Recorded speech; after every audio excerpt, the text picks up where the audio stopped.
నిన్న మొన్న మాజీ మంత్రివర్యులు బాలినేని వాసన్న మాట్లాడుతూ నిజంగా కూడా ఒక అబద్ధాన్ని ఒక స్వార్థ ప్రయోజనం కోసం తన మాట్లాడిన తీరు ఖచ్చితంగా ప్రజలు హర్షించరు. తన మంత్రిగా ఉన్నప్పుడు జరిగినటువంటిదంతా కూడా తనకు చక్కగా తెలుసు ఏం జరిగిందని. ఎంత గొప్పగా తన మంత్రిగా ఉన్నప్పుడు రాష్ట్రానికి మేలు జరిగిందంటే విద్యుత్ చరిత్రలోనే ఒక చారిత్రకమైన ఒప్పందం జరిగింది.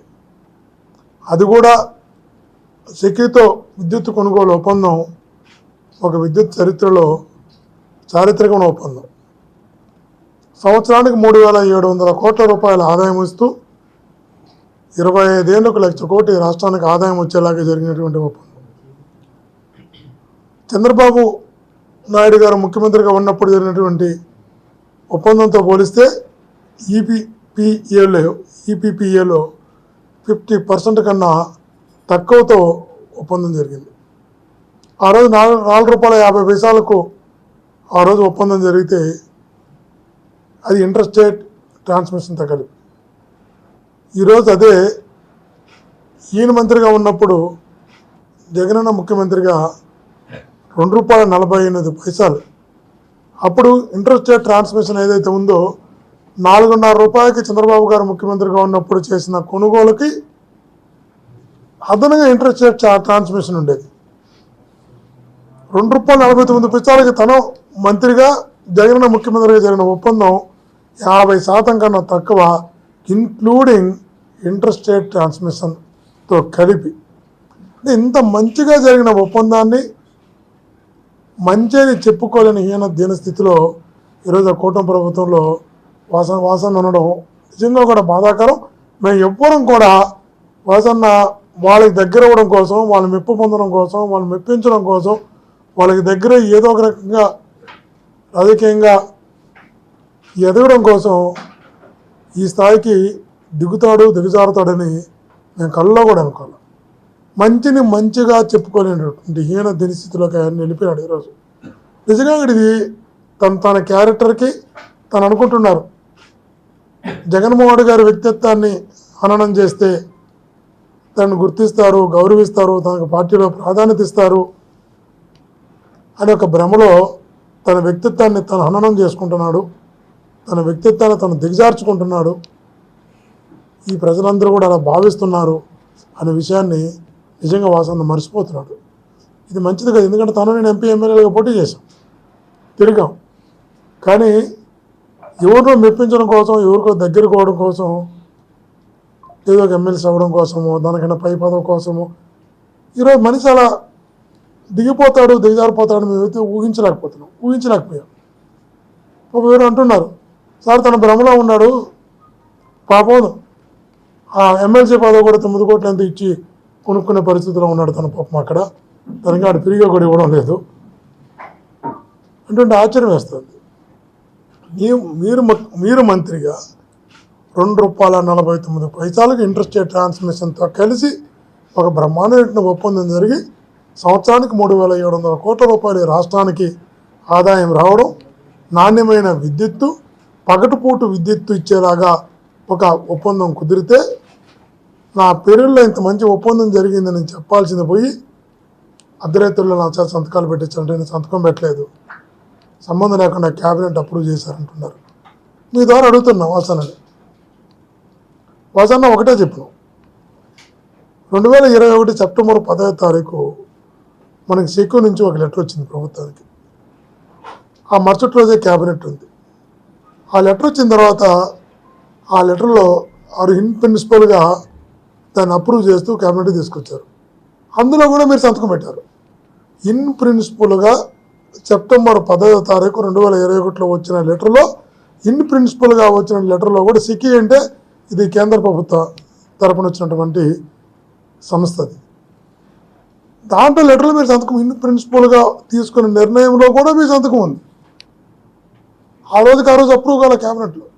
మళ్ళా దానిపైన కమిటీ వేశారు ఎనర్జీ సెక్రటరీతో. ఎనర్జీ సెక్రటరీతో కమిటీ వేసిన తర్వాత నెల రోజుల తర్వాత మళ్ళా క్యాబినెట్కి వచ్చింది. అందులో కూడా మీరు సంతకం పెట్టారు. ఇన్ని ప్రిన్సిపల్గా వచ్చిన లెటర్లో సంతకం పెట్టారు. నెల తర్వాత వచ్చినటువంటి కమిటీ వేసి కమిటీలో వచ్చిన లెటర్లో కూడా మీరు సంతకం పెట్టారు. 2 సార్లు సంతకం పెట్టి ఇక్కడ నా సంతకమే లేదు, నేను సంతకమే పెట్టలా, అర్ధరాత్రులు నా సంతకం పెట్టించుకున్నారు, ఎలా మాట్లాడుతున్నారో అర్థం కాదు.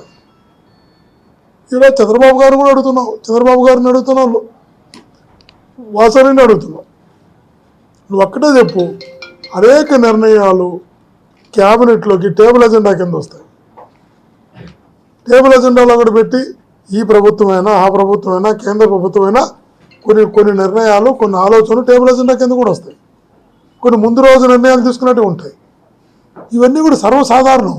పరిపాలన నేను 10 సంవత్సరాలు శాసనసభ్యుడిగా పనిచేశాను. ఈ వ్యవస్థ మీద ఉన్న అవగాహనతో చెప్తున్నా. కాబట్టి నాకేం సంబంధం లేదు, నేను పెట్టలేదని క్యాబినెట్ అనేది కలెక్టివ్ డిసిషన్ అవుతుంది ఎప్పుడు కూడా. ముందు రోజు చర్చించుకోవడము, సేమ్ డే చర్చించడము, ఇవన్నీ సర్వసాధారణంగా జరుగుతున్న అంశాలే. కానీ ఈ పర్టికులర్ ఇష్యూలో మీరు ప్రిన్సిపల్గా తీసుకున్న నిర్ణయంలో సంతకం పెట్టారు. 1 నెల తర్వాత పెట్టిన క్యాబినెట్ దాంట్లో కూడా మీరు సంతకం పెట్టారు. కానీ నాకు తెలియకుండా జరిగిందని చెప్పి ఇట్లాంటి సందర్భంలో కావాలని నువ్వు ఏ కుటుంబం వల్ల అయితే పైకి వచ్చావో, ఏ కుటుంబం అయితే నేను పైకి తీసుకురావడానికి బ్యాక్ బోన్గా నిలిచిందో ఆ కుటుంబాన్ని ఇబ్బంది పెట్టడానికి, వ్యక్తిత్వాన్ని హననం చేయడానికి ప్రయత్నం చేయడం అన్నది నాకు తెలిసి మీ క్యారెక్టర్ మీరు దిగజార్చుకుంటానన్న విషయాన్ని మటుకు ఆయన ముందు గుర్తుంచుకోవాలి. వాసన అంటాడు, స్వేచ్ఛ ఎక్కడుంది, నాకు స్వేచ్ఛ లేదు. ఒక్కటే మాట అడుగుతున్నావు వాసనని. జగనన్న ప్రభుత్వంలో మీకున్న స్వేచ్ఛ నిజంగా కూడా చాలా తక్కువ మంది కూడా ఉంటుంది. ఇప్పుడు ఒకసారి ఆ రోజు ఈనాడు జ్యోతి పేపర్లను రాశారనుకుంటా, నాకు గుర్తున్న వరకు ఇతర పార్టీ నాయకులతో కలిసి స్పెషల్ ఫ్లైట్లో విదేశాలకు వెళ్ళారు అని. అంటే విదేశాలకి స్పెషల్ ఫ్లైట్లో ఇతర పార్టీలతో కలిసి వెళ్ళగలిగే అంత స్వేచ్ఛ కూటమి ప్రభుత్వం నీకు ఉంటుందా అని అడుగుతున్నాను. అసలు స్పెషల్ ఫ్లైట్లో విదేశాలకు వెళ్ళడం కాదు, ఇతర పార్టీలతో మాట్లాడడానికి కూడా మీకు స్వేచ్ఛ ఉండదు. ఇక్కడ మీకు పోయిన తర్వాత అర్థమవుతుంది పుట్టిల్లు ఎంత గొప్పదో అని, ఎంత గొప్పగా చూసుకున్నదో, ఎంత స్వేచ్ఛ ఉన్నదో, ఎంత గౌరవంగా చూసుకున్నదో మీకు ఇప్పుడు కాదు, కాలం గడిచే కొందికి చాలా అర్థమవుతుంది. కాబట్టి వాసన ఒకటే చెప్తున్నాం, ఎవరినో సాటిస్ఫై చేసి ఏదో ఎదగాలని నీకు గుర్తించి గౌరవించి నేను హక్కును చేర్చుకున్న పార్టీపై బండలు వేసి అబండాలు వేసి నువ్వు లబ్ధి పొందాలనుకుంటే లాంగ్ టర్మ్లో అది ఖచ్చితంగా చెప్తున్నా నీ స్థాయిని దిగజారుస్తున్న విషయాన్ని కూడా ఎప్పుడు గుర్తుపెట్టుకోమని గట్టిగా తెలియజేస్తున్నా. ఏదేమైనా కూడా ఆత్మీయులారా, ఆధారాలతో, సాక్ష్యాలతో, నిజాలతో సంబంధం లేకుండా జగనన్న వ్యక్తిత్వాన్ని హననం చేయడానికి వాసన లాంటి వాళ్ళు ప్రయత్నం చేసినా, వాసనను అడ్డు పెట్టుకొని ఎవరు ప్రయత్నం చేసినా అది వాళ్ళకే తగులుతున్న విషయాన్ని కూడా గుర్తుంచుకోవాలి. ఇంతకుముందు కూడా ప్యారడైజ్ పేపర్స్ అని రకరకాల ఆరోపణలు చేశారు. చివరికి అర్థమైనాయి 2017 అనుకుంటా. 19లో రిజల్ట్స్ ఎలా వచ్చాయో మనకంతా కూడా తెలుసు.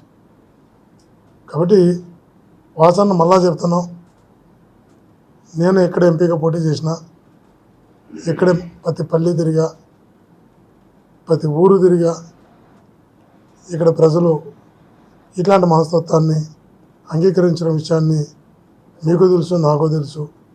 తప్పకుండా భవిష్యత్తులో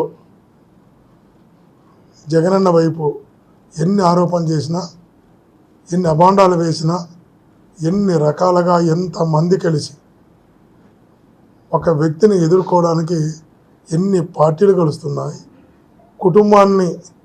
కుటుంబాన్ని కూడా తిరుగుబాటు చేయిస్తున్నారు. ఇట్లాంటి వాసనలను పిలుచుకొని వీళ్ళతో తిరుగుబాటు చేయిస్తున్నారు. ఒక వ్యక్తిని ఎదుర్కోవడానికి ఇంతమంది ఒకటి కావాలా? ఇంతమంది కలిసి ఒక వ్యక్తి యొక్క క్యారెక్టర్ని మీరు అసెస్ చేయాలనుకుంటే ప్రజలు తన వైపు నిలవరా?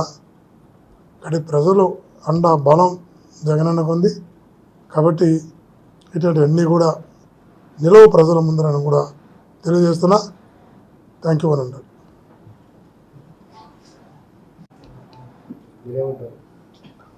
చంద్రబాబు గారి అపాయింట్మెంటు వాసన్నకి ఇవ్వలేదని ఇంకా అదే ఇంకో అపాయింట్మెంట్ కోసం ఏమైనా మాట్లాడినాడు. చెప్పింది నిజమైతే అపాయింట్మెంట్ కోసం కూడా మాట్లాడే స్థాయికి వాసన్న అపాయింట్మెంట్ తీసుకోవడం కోసం కూడా విమర్శిస్తే అపాయింట్మెంట్ వస్తున్న పరిస్థితికి వాసన దిగజారిపోతాడని నేనైతే కళ్ళలో కూడా అనుకోలే. మేమైతే ఒకటి చెప్తున్నాం మా కార్యకర్తలకు, ఇక్కడ మా నాయకులకు, నన్ను జగనన్న ఇక్కడ పంపిన తర్వాత కష్టమైన నష్టమైన ప్రతి కార్యకర్తకు ప్రతి నాయకుడికి అండగా ఉంటాం. ఎన్ని రకాల మా కార్యకర్తలను ఇబ్బంది పెట్టాలనుకున్నా, మా నాయకులను ఇబ్బంది పెట్టాలనుకున్నా, వాళ్ళకి ఏ రకంగా మీరు దెబ్బకొట్టే ప్రయత్నాలు చేసినా వాళ్ళందరికీ బ్యాక్బోన్గా అండగా గట్టిగా నిలబడతాం. ఒంగోలుకి సంబంధించి ప్రతి నాయకునికి ప్రతి కార్యకర్తకి గట్టిగా అండగా నిలుస్తామని